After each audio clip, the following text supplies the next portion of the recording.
अधीर रंजन जी चौधरी जी क्या करेंगे? Sir, I rise to dwell on the demands for grants under the control of Ministry of Road Transport and Highways for 2020-23. Sir, at the outset, I must eulogize our Minister of State, former Army Chief V.K. Singh Ji, because what I am observing that since the beginning of the debate, he has been displaying his inexhaustive patience while lending his ears with rapt attention. So I must appreciate him along with Gadkari ji.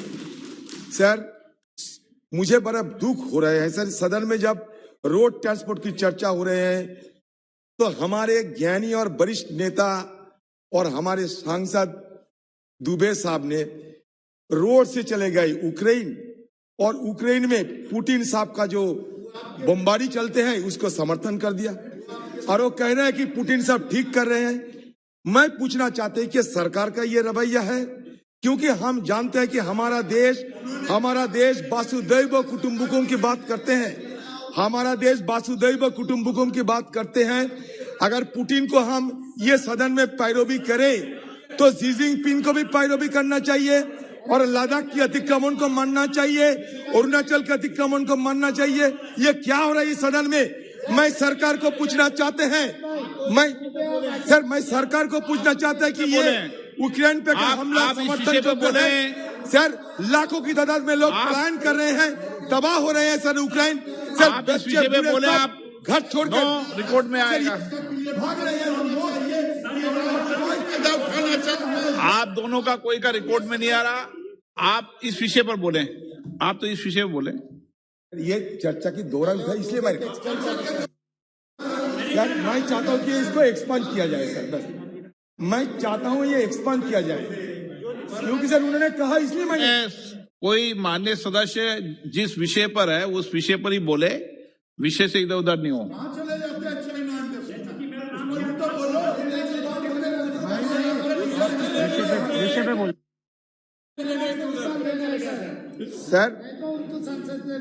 Sir financial year 22-23 sir, 1.99 lakh crore has been allocated for this concerned ministry, sir, out of which this year, unlike BE 21-22 and RE 21-22, there is no provision for IEBR.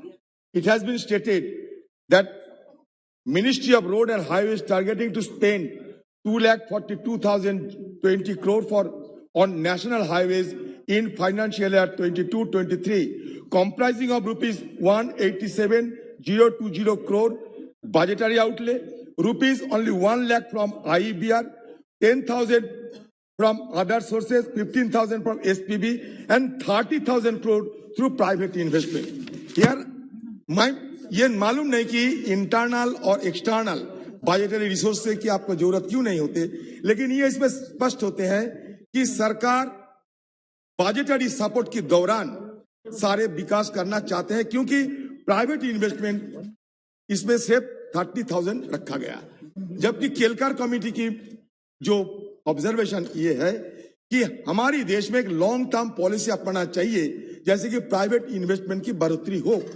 Private investment क्यों नहीं होते हैं? इसलिए कि इनकी gestation period काफी ज्यादा लंबी होते हैं। रेगुलेटरी फ्रेमवर्क के चलते ये प्राइवेट इन्वेस्टर जो है, इनका बार्गेनिंग पावर उतना ताकतवर नहीं होते, और सारे दिक्कतें हैं, इसलिए प्राइवेट इन्वेस्टमेंट इस सेक्टर पे नहीं होते। हम जानते हैं कि हमारे दबर नेता नितिन गडकरी जी जरूर इस विषय पे सोचेंगे।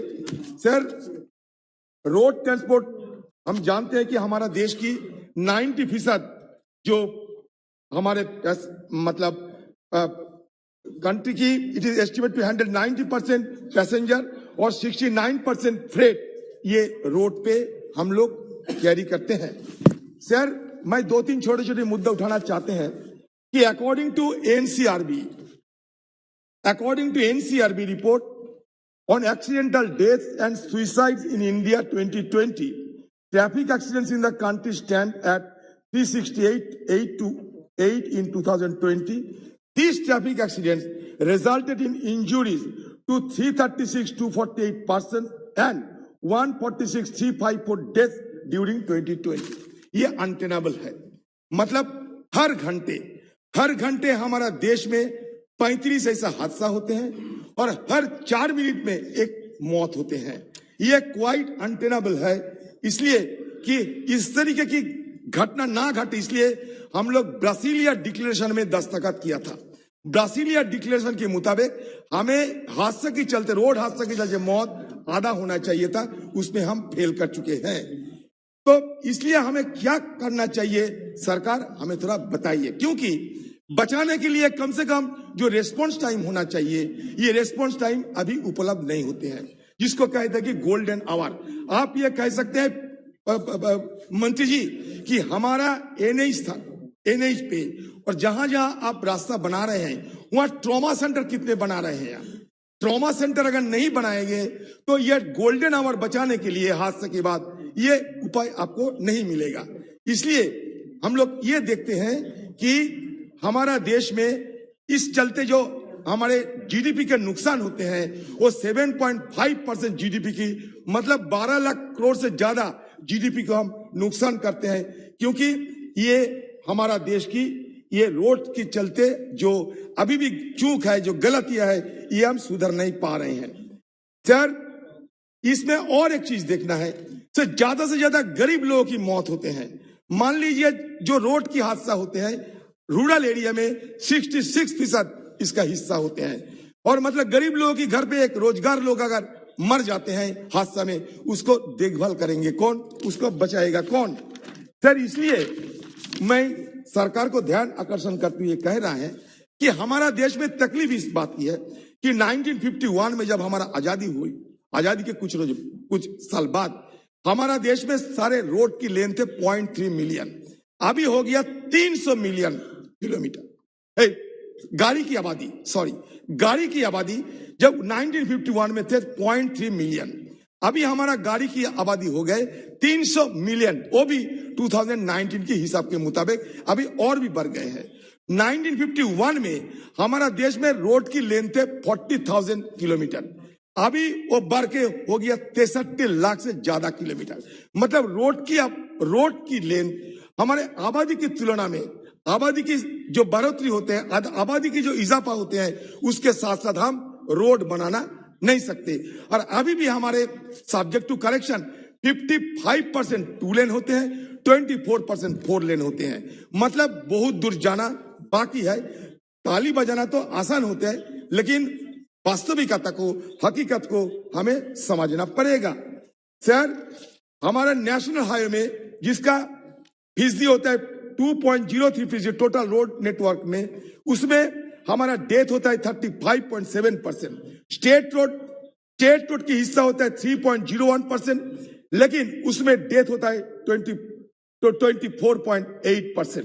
और ट्रैफिक कंजेशन, ये हमारे देश की और एक दिक्कतें हैं। ये ट्रैफिक कंजेशन के लिए सिर्फ 4 सिटी की बात करते हैं हम, दिल्ली, मुंबई, बेंगलोर, कलकत्ता में। सिर्फ ट्रैफिक कंजेशन के लिए ये 4 सिटी में सालाना हमें नुकसान होते हैं 1,47,000 करोड़ रुपया। तो इसलिए ये सारे चीज को हमें मद्देनजर सोचना पड़ेगा। और ये आप जानते होंगे मंत्री जी कि हमारे देश में और एक मुश्किल है, वो ये है कि डीलेज होते हैं। हर जो काम आप लेते हैं, मैं ये नहीं मानते कि आप काम नहीं लेते, लेकिन डीले होता है ये काम को समाप्त करने के लिए। और ये डीले के चलते हमारे गाड़ी जो चलते हैं उस समय वेयर एंड टियर होते हैं, हमारे फ्यूल कंजम्पशन बढ़ जाते हैं, हादसा भी बढ़ जाते हैं। तो इसलिए हमें इस पे थोड़ा ध्यान देने की आवश्यकता है। सर, मैं और एक बात करना चाहता हूं, यहाँ हमारे नॉर्थ ईस्ट के बंधुओं ने बात कर रहे थे, मैं उनको ध्यान देना चाहता हूं कि धोला सदिया, ये जो लोहित रिवर के ऊपर जो ब्रिज, लॉन्गेस्ट ब्रिज इन असम, वो हमारी जमाने, मतलब यूपी के जमाने शुरू हुई थी। मैं ये नहीं कहते कि आपने कुछ नहीं किया, लेकिन मैं ये कहना चाहता हूं ये कंटिन्यूअस प्रोसेस है। ये जो जोजिला जो पास निकाला गया, जोजिला रोड, ये बाई डायरेक्शनल जो टनल निकाला गया, वो भी हमारी यूपी के जमाने में अप्रूव हुआ था। मतलब मैं ये कहना चाहता हूं कि ये कंटिन्यूअस प्रोसेस है। कोई सरकार यूपी के रहे, कभी सरकार एनडीए के रहे, वो अलग बात है, लेकिन यूपीए कुछ नहीं किया, सारे एनडीए कर रहे हैं। ये बात कहना ये जरूरत से ज्यादा मतलब चाटुकारिता होगी और कुछ नहीं होगा। सर दी मिनिस्ट्री, सर मुझे ये कहना पड़ते हैं कि in the ongoing financial year 2021-22, despite having spent about 77.8% of the allocation made to it at the revised stage till January 2022, the ministry has managed to achieve only about 56% of its targeted award and construction length. मतलब target जो करते हैं ये target fail हो जाते हैं। आज की तारीख में आपको कह रहा हूं, इस फिस्कल ईयर में आपकी टारगेट फेल हो चुके हैं, अचीवमेंट नहीं पूरा हुआ है। आप खुद बताइए, आपकी टारगेट और अचीवमेंट में फर्क इस साल में, ये करंट ईयर में कम है। आप खुद इसको जरूर मानिएगा। At one point, the government is talking of the holistic development of the northeastern state. Northeastern states are also experiencing double engine growth. Pull beside India today holds the record of fastest road construction. Then what are the reasons for the delay in the special accelerated road development program for the northeastern area and Arunachal Pradesh package? मैं इसलिए कह रहा हूं कि अभी अरुणाचल में Chinese aggression बढ़ रहे हैं। इसके मद्देनजर नॉर्थ ईस्टर्न रीजन में किसी चीज की कभी कमी ना होने देना, ये मैं जरूर सरकार को सलाह देना चाहते हैं। और एक बात कि ये बार बार ये जिक्र होते हैं कि आप कॉन्सेशनर तो नियोग करते हैं, कंसल्टेंट नियोग करते हैं, लेकिन एक अनहोली नेक्सस डिपार्टमेंट कॉन्सेशनर और कंसल्टेंट्स के बीच बन जाते हैं। इसके चलते हमें काफी नुकसान करना पड़ते हैं, अनड्यू बेनिफिट दिया जाता है। ये मैं नहीं, सीएनएजी का ऑब्जर्वेशन में इसका जिक्र है, जरूर आप ये पढ़े होंगे सीएनएजी का ऑब्जर्वेशन। मैं और एक बात यह रखना चाहते हैं कि आपने कहा इस बजट में with regard to the proposed expansion in the national highway network by 25,000 kilometers, I must share the construction pace will have to be increased from present 36.5 kilometer per day to about 68 kilometer per day. आपका जो लक्ष्य आपने बना के रखे हैं, इस लक्ष्य पूरा करने के लिए रोजाना आपको 68 किलोमीटर करना पड़ेगा, नहीं तो 25,000 किलोमीटर आप पहुंच नहीं पाओगे। This is 87% higher than the pace in 2020-21, and which seems to be a humongous and unrealistic task as per the track record of the government.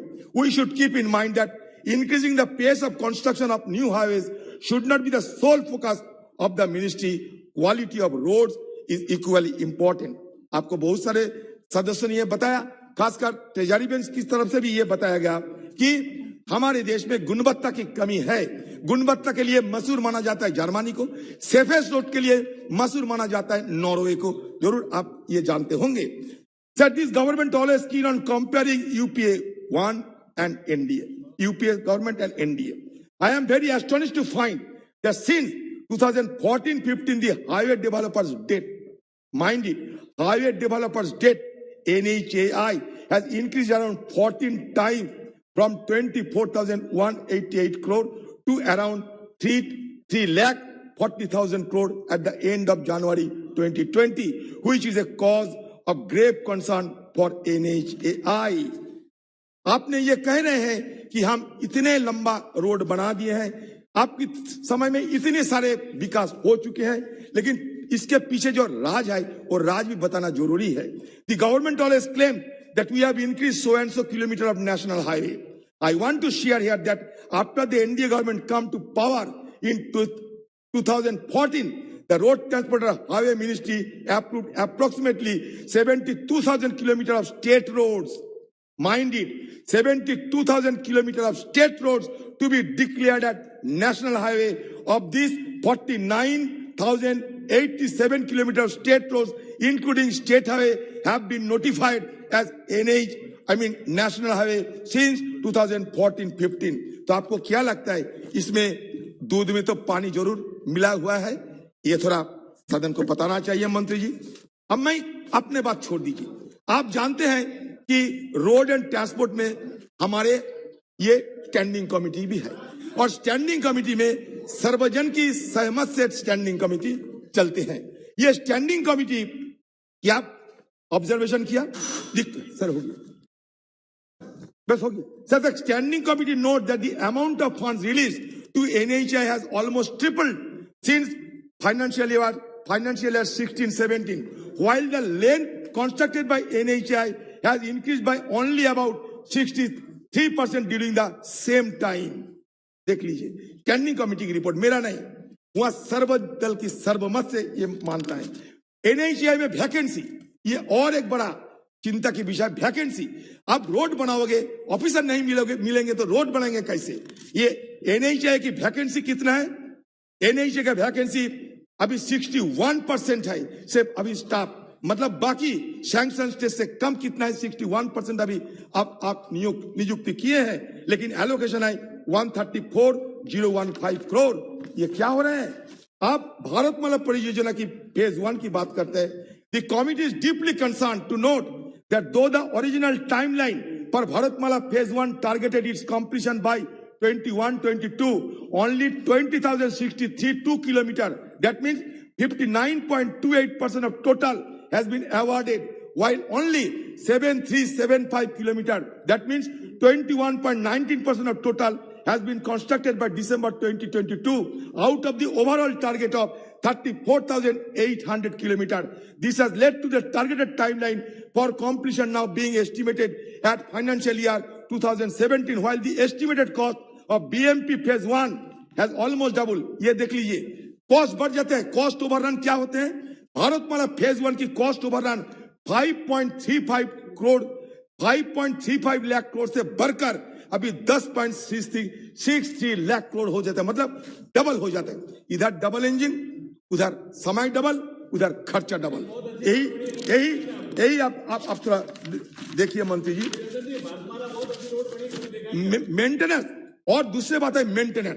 मैं तो एक बात कहा कि मतलब टाइम रेस्पॉन्स, मोबाइल नेटवर्क नहीं है सारे रोड पे, कहां मोबाइल नेटवर्क है? मान लीजिए कहीं हादसा हुई है, आपको मोबाइल नेटवर्क मिलेगा? जाइए तो लॉन्ग स्टेज पे कहीं मोबाइल नेटवर्क नहीं जाए, अब पता कर लीजिए कहां मोबाइल नेटवर्क है। अगर हादसा होगा तो कोई ट्रॉमा सेंटर नहीं है, मोबाइल नेटवर्क नहीं है, हॉस्पिटल नहीं है, अब बचाओगे कैसे? मेंटेनेंस पे सारे बजट का 1.24% दिया जाता है मेंटेनेंस पे। क्यों? हमारे देश में मेंटेनेंस पे और ज्यादा पैसा देना चाहिए। आप सिर्फ मेंटेनेंस की विषय पे ज्यादा ध्यान देना चाहिए। साइनेज में कमी है, आपको वहां CNE जी सारे बात ये उल्लेख किए हैं सर। इसलिए मैं ये सरकार को ये गुहार लगाना चाहते हैं कि जान बचाना, गति तो जरूरत है, गति की जरूरत के साथ साथ जान बचाना ये भी हमें देखना पड़ेगा, क्योंकि हमारा देश में जो रोड यूजर को हम शिक्षित करना ये भी जरूरत है। ये भी मैं मानता हूं। आपको कंस्ट्रक्शन मटेरियल की कमी है, ये भी मैं मानता हूं। इंडस्ट्रियल वेस्ट खुले मिलते हैं, म्युनिसिपल वेस्ट मिलते हैं, इसको इस्तेमाल कीजिए आप। मैं सलाह देना चाहते हैं सर। और एक बात, जैसे कि हमारे दुबे साहब उठाते हैं कि स्टील वेल रोड म्यांमार से, मैं उसी तरह और एक बात रखना चाहते हैं कि आपकी सरकार, मतलब प्रधानमंत्री जी जानते हैं 2020 साल की जो एक वर्चुअल मीटिंग हुई थी बांग्लादेश सरकार के साथ, उसमें आइटम नंबर 25 में यह बात रखा गया, Bangladesh prime minister expressed keen interest in the ongoing India Myanmar Thailand trilateral highway project and sought support of India for enabling Bangladesh to connect with this project with a view to enhance connectivity between the regions of South and Southeast Asia. In the same spirit, the Indian side requested Bangladesh to allow connectivity from West Bengal Hilly to Meghalaya Mahendraganj via Bangladesh. Sir, Meghalaya की Mahendraganj, गाईबांधा, Brahmaputra river cross करके गाईबांधा, पलासपरा आ गया, हिली आ गया, Balurghat, national highway के साथ जोड़ लग जाएगी। तो इसमें एक बड़ा स्ट्रेटेजिक रोड बनेगी। हमारा फॉर्मर आर्मी चीफ है, स्ट्रेटेजी के बारे में उनको ज्यादा जानकारी है। सर, BBIN मतलब भूटान, बांग्लादेश, इंडिया, नेपाल, जो MB मतलब मोटर व्हीकल जो एग्रीमेंट किए हैं आप लोग, अभी तक पता नहीं कि भूटान इसमें रेटिफाई किया है या नहीं, लेकिन इसका क्या स्टेटस है ये भी हमें मालूमात कराना चाहिए। और बाकी अब अगर ये चाहे कि कौन सी जमाने में क्या हुई, तो मैं ये ब्यौरा देना जानते हैं कि 7 गुना ज्यादा विलेज कनेक्टिविटी हुई थी UPA जमाने में। इन्वेस्टमेंट में there was a 10-fold increase in investment in road construction in rural area. तो मैं ये तर्क यह नहीं करना चाहते कि किसने क्या किया है या नहीं, लेकिन मंत्री जी खुद जानते हैं ये कंटिन्यूअस प्रोसेस है और ये कंटिन्यूअस प्रोसेस को मान्यता देते हुए पिछले सरकार जो किए हैं आगे इसको बढ़ाने का काम आपकी सरकार की जिम्मेदारी होते हैं। इसलिए अगर आज आपको नहीं पूछाएगा तो रूरल रोड पे आ जाइए। रूरल रोड पे यूपीए 1 में 1,47,237 किलोमीटर, यूपीए 2 में बस हो गया सर, यूपी में 2 में 1,85,698 किलोमीटर, एनडीए की जमाने में 168,975 किलोमीटर कंस्ट्रक्टेड बिटवीन 1415 to 1718। तो इसलिए हमें खुलेआम we should discuss in a dispassionate manner. Sir मैंने गडकरी जी और हमारे जनरल साहब सबको मैं धन्यवाद देना चाहता हूं कि सब मिलकर जरूर आप मेहनत करते हैं, हम भी आपको सहयोग करेंगे क्योंकि देश की तरक्की सबकी तरक्की है। इसमें कोई छोटापन कोई छोटा दिल की बात हम नहीं करना जानते। धन्यवाद। आप छोड़िए ना, आपका विषय ना इनका विषय रिकॉर्ड में आया है।